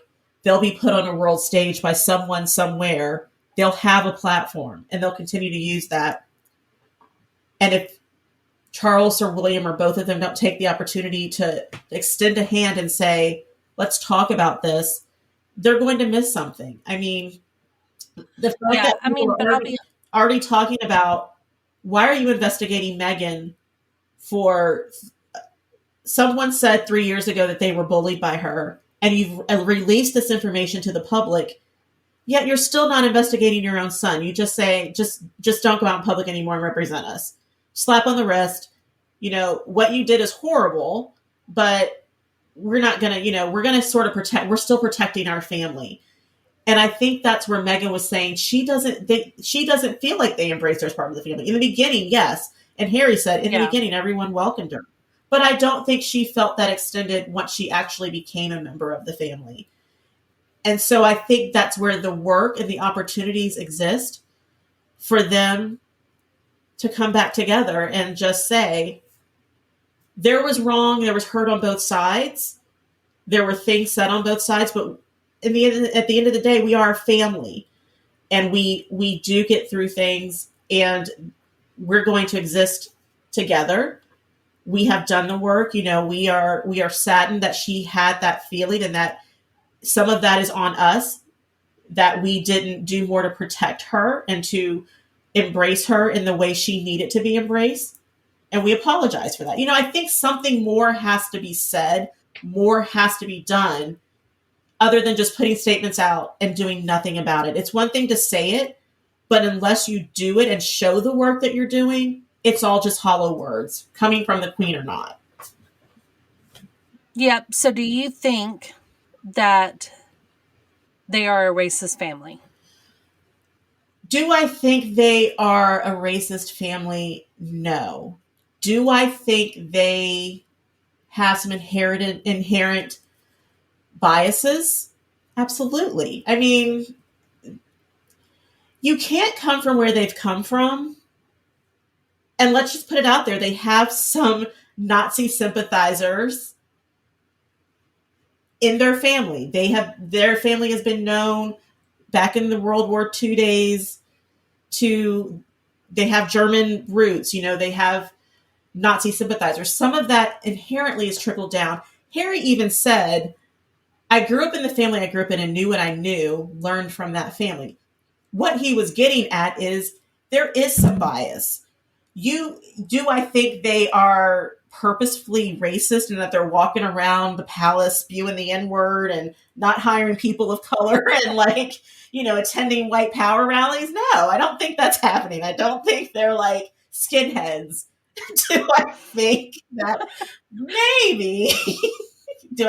maybe they have some biases? Sure. I mean, they're human. We all are. Right. Right. And that's why I say they sure did miss out on an opportunity to learn. But the opportunity is not gone. They've got a sister-in-law, a daughter-in-law, a granddaughter-in-law. They've got a grandson and a nephew, a niece coming.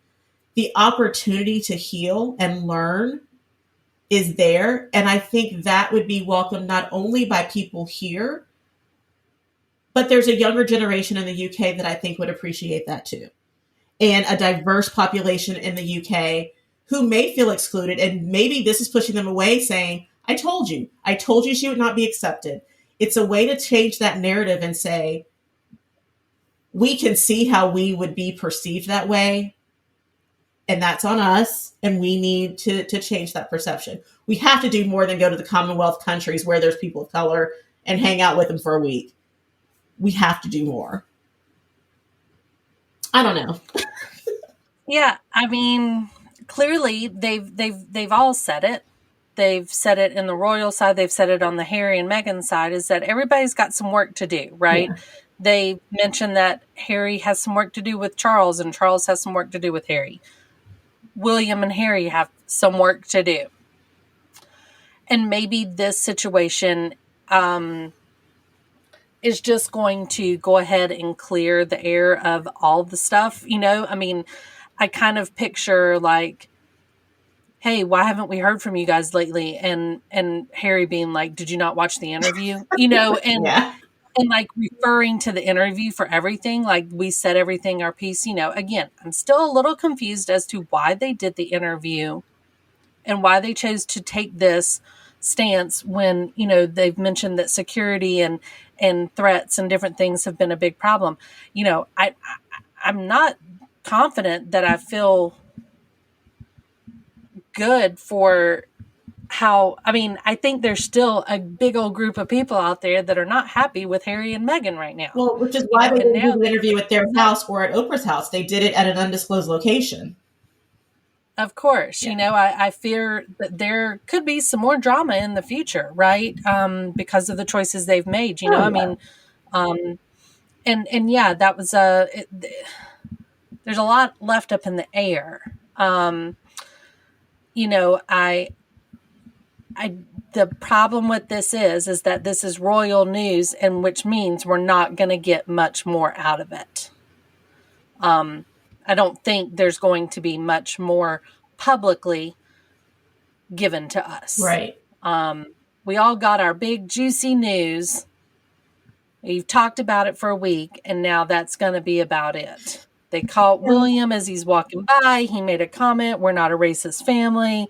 The Queen makes a statement, says the key word, some recollections vary, which, hey, we've all been there. Somebody says something and then another person remembers it one way and another person remembers it another, well, right? It's also how someone takes it. It could have been meant as a harmless thing, but when you're married to a biracial woman or you're a biracial person hearing it, it's very offensive. So yes, I recollect it as you were doing it to offend me, because why otherwise would you say that when That's where I talk about inherent biases. You don't know what you don't know. You don't know when you offend. That's right.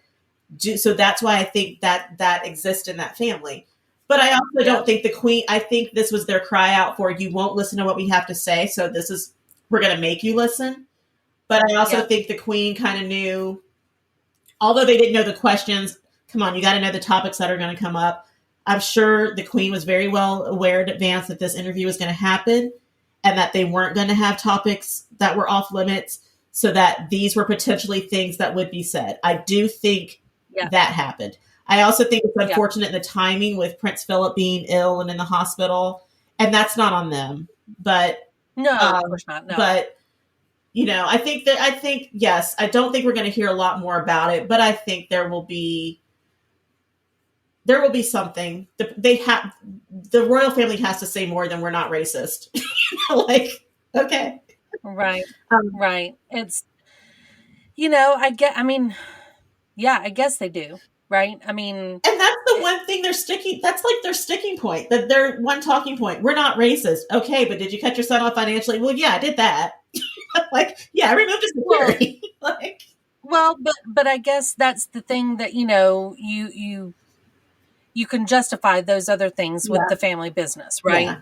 You can justify like, hey, he kind of stepped away from his job, so you get a pay cut. That's what happens when people get demoted or something, right? Or they take a lower position on something. You get a pay cut. Yeah. I mean, there's little things that you could justify, obviously, if we were really trying to do that. The race thing is a like a character attack, right? It's not a how you operate your business. And it's so weird that we're all referring to that now, but that's why they say that. That's why Prince Philip coined that term, the firm, is because he says this is not a family, this is a firm. And so, I think it's going to be, I would love to hear more from them, but I don't think it's going to happen. Yeah. I think this is all going to simmer down a little bit.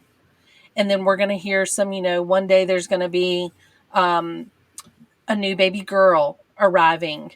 And that's this summer. I think July 1st, when the Diana statue is revealed, this summer when a baby is born, they will bring some more topics up and things will lighten up and change a little bit.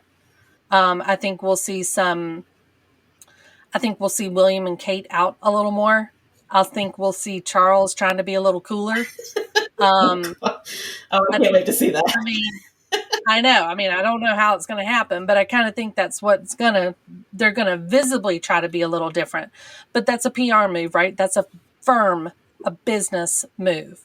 There's just a couple different stances in there, I mean, it's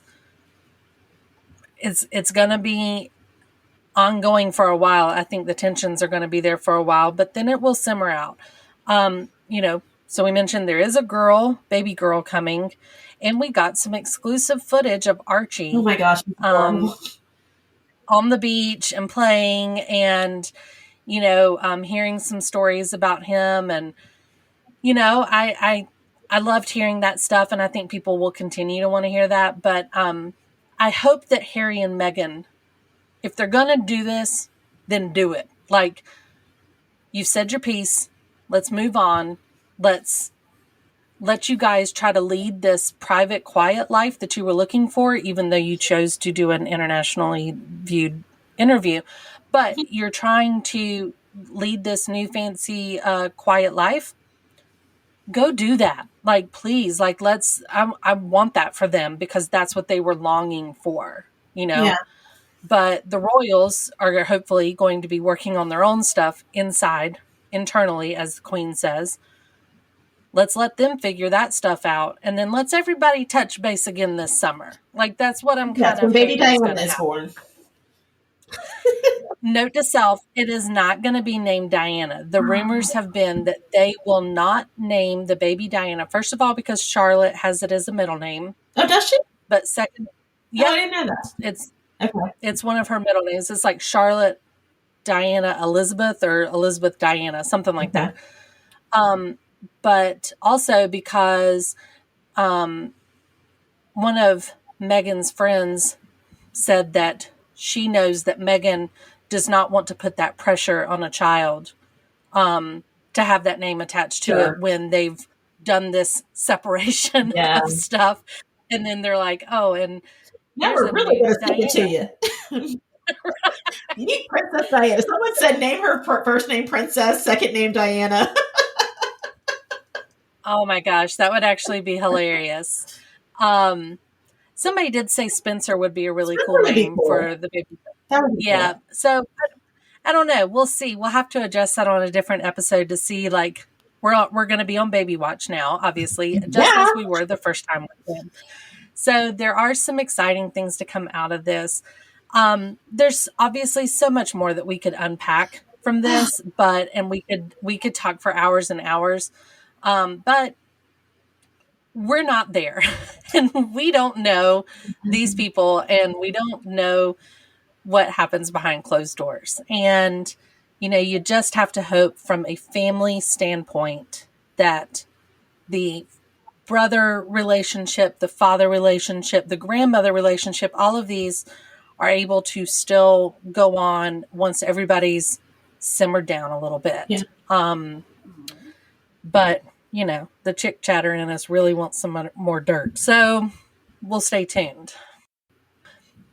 We hope that there's more to come, but fortunately next month, when we have our next episode, we're going to get back to our normal lives of things that we can control, like what we watch on TV and what movies are happening and what dirt is going on in, celebrity stuff, not royal things. So we'll take a little break from royals next time.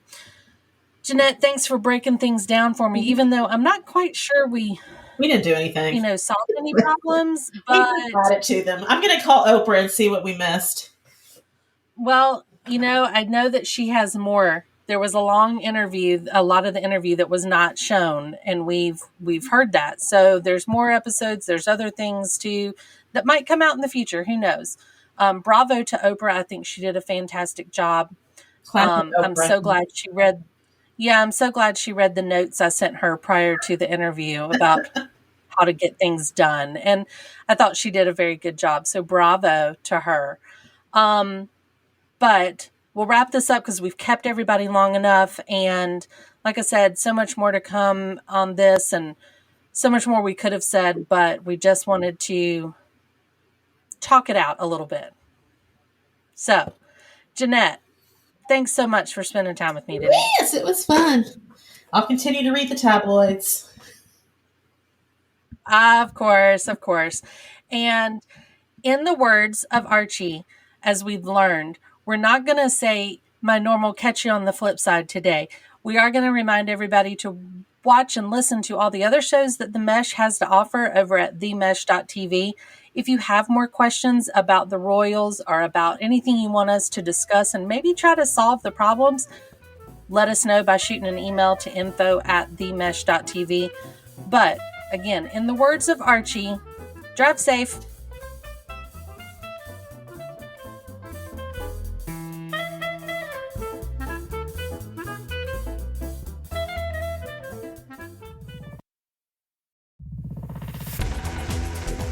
You've been listening to The Mesh, an online media network of shows and programs ranging from business to arts, sports to entertainment, music to community.